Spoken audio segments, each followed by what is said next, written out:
बिस्मिल्लाहिर्रहमानिर्रहीम। अस्सलामुअलैकुम my dear students. हम कर रहे हैं कंडीशनल सेंटेंसेस। इंग्लिश के अंदर कंडीशनल सेंटेंसेस कैसे जो हैं वो उनका स्ट्रक्चर बनता है और कंडीशनल सेंटेंसेस की आइडेंटिफिकेशन हम कैसे कर सकते हैं, कैसे हमें पहचान होगी कि कंडीशनल सेंटेंसेस जो हैं वो किस जगह पे इस्तेमाल होते हैं और इंग्लिश के अंदर लिखा हुआ सेंटेंस जो कंडीशनल होगा उसकी हम कैसे पहचान कर पाएंगे कि वो कंडीशनल सेंटेंस की कौन सी टाइप है, कौन सी किस्म है।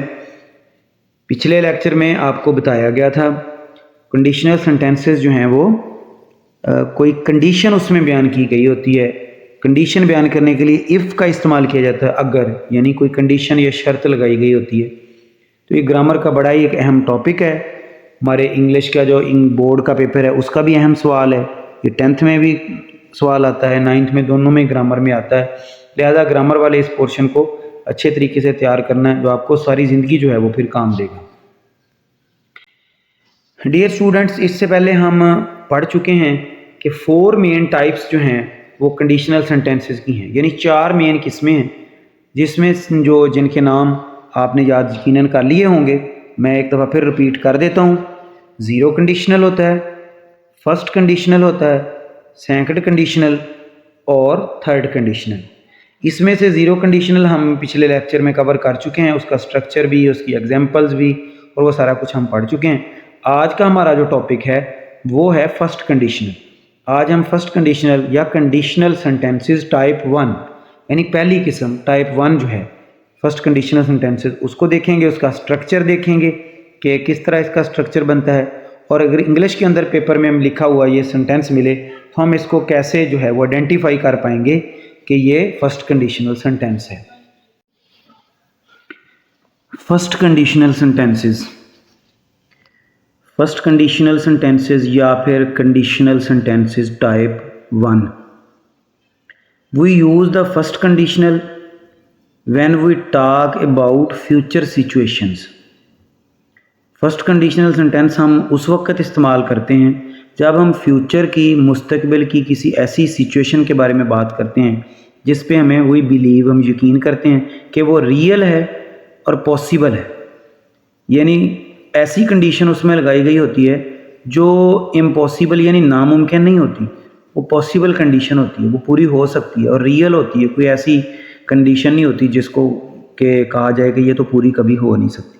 इसलिए जो फर्स्ट कंडीशनल सेंटेंस हैं इनके अंदर जो कंडीशन लगाई गई होती है उसको हम ओपन कंडीशन भी कहते हैं।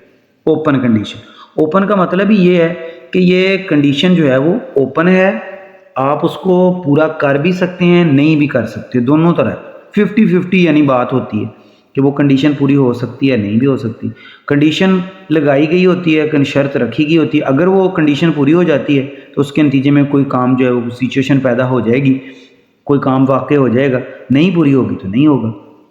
उर्दू में मैं आपको समझा देता हूँ जैसा कि मैं स्टूडेंट्स आपसे कहूँ कि अगर तुम मेहनत करोगे, अगर आप मेहनत करोगे तो कामयाब हो जाओगे। ठीक है, ये एक कंडीशन है, एक शर्तिया जुमला है। उर्दू में इसको हम बोलते हैं शर्तिया जुमला। उर्दू की ग्रामर में भी इस तरह आता है। तो ये कंडीशनल सेंटेंस है, फर्स्ट कंडीशनल है। अब देखें, इस कंडीशन में कोई ऐसी इम्पॉसिबल बात तो नहीं है जो नहीं पूरी हो सकती, पूरी हो सकती है। यानी अगर आप मेहनत करोगे, ये शर्त है, अगर ये पूरी हो गई तो अगला हिस्सा होगा कि अगर आप मेहनत करोगे तो पास हो जाओगे, नहीं करोगे तो फिर नहीं होगे। यानी कंडीशन ऐसी है जो 50-50 है, ओपन है आपके लिए, आप दोनों काम कर सकते हैं, कर भी सकते हैं पूरी तो अगला काम हो जाएगा जो उसके नतीजे में बताया गया है कि अगर मेहनत करोगे तो पास हो जाओगे, नहीं करोगे तो फिर ये कंडीशन, इसका मतलब आप पूरी नहीं कर रहे तो फिर आप पास नहीं होगे। इसको बोलते हैं ओपन कंडीशन या फर्स्ट कंडीशन। अब इंग्लिश में लिखा हुआ सेंटेंस हमें कैसे समझ आएगा, कैसे पता चलेगा कि ये फर्स्ट कंडीशनल है, उसका स्ट्रक्चर समझ लें तो पेपर में आपको बड़ी आसानी से जो है वो आइडेंटिफाई हो जाएगा। इसके भी उसी तरह वही 2 हिस्से होते हैं जुमले। इफ़ क्लाज होता है जिसमें कंडीशन बताई गई होती है और कॉमा होता है, और उसके बाद मेन क्लाज होता है जिसमें उस कंडीशन के पूरा होने के नतीजे में जो काम होना होता है वो बताया गया होता है। स्ट्रक्चर इसका कुछ यूँ है, स्क्रीन पे आपके सामने है, देखें ज़रा। If plus simple present. Simple present क्या होता है, जिसको हम आम तौर पे प्रेजेंट इंडेफिनिट टेंस कहते हैं। और वो कैसे बनता है आपको पता है, वो सब्जेक्ट के बाद वर्ब की फर्स्ट फॉर्म और फिर ऑब्जेक्ट से बनता है।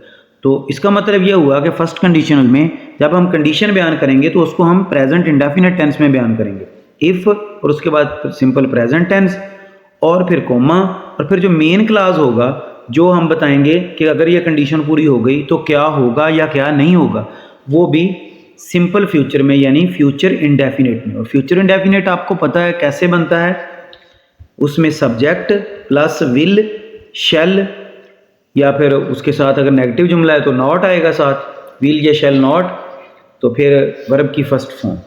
ठीक है, तो इस तरह इसका स्ट्रक्चर बनता है। तो इंग्लिश में हम इसको कैसे आइडेंटिफाई करेंगे कि अगर इफ़ क्लास जो है वो प्रेजेंट इंडेफिनिट में है और उसका मेन क्लास जो है वो फ्यूचर इंडेफिनिट में है तो डेफिनेटली फिर ये फर्स्ट कंडीशनल सेंटेंस होगा।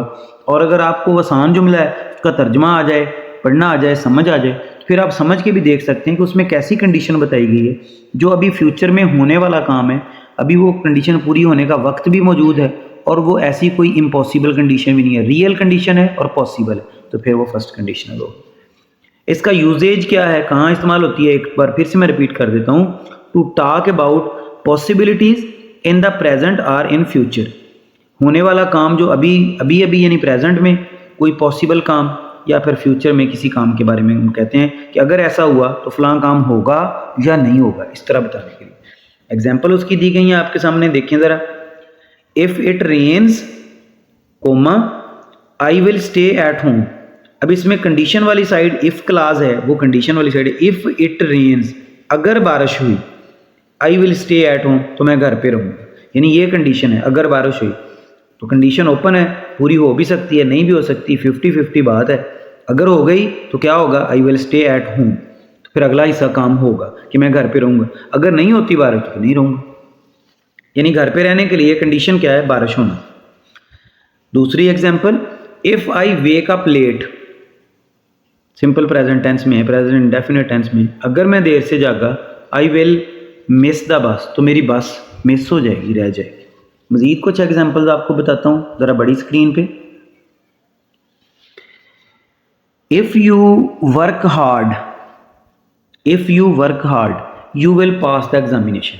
उर्दू में जो जुमला मैंने आपको बोला था उसी को मैंने इंग्लिश में यहाँ ट्रांसलेट किया है। इफ़ यू वर्क हार्ड, अगर आप मेहनत करोगे तो ये कंडीशन हो गई, और आगे you will pass the examination, ये वाला हिस्सा फ्यूचर इंडेफिनिट में है, you will pass the examination, तो आप इम्तिहान पास कर लोगे।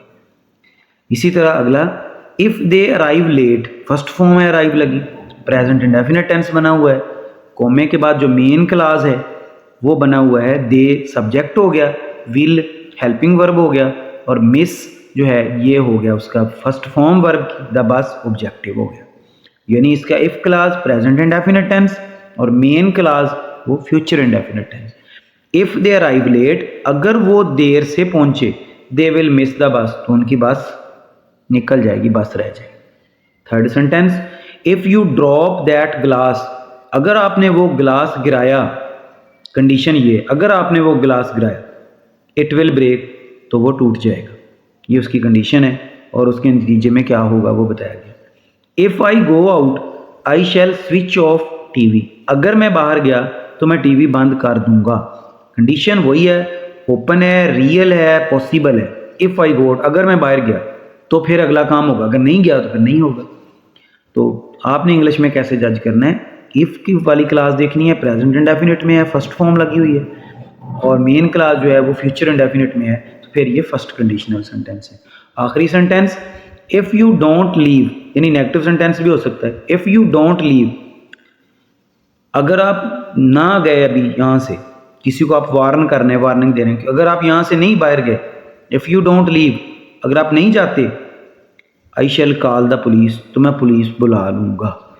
तो इस तरह नेगेटिव सेंटेंस भी हो सकता है, बाकी सारे पॉजिटिव सेंटेंस हैं वो भी हो सकते हैं।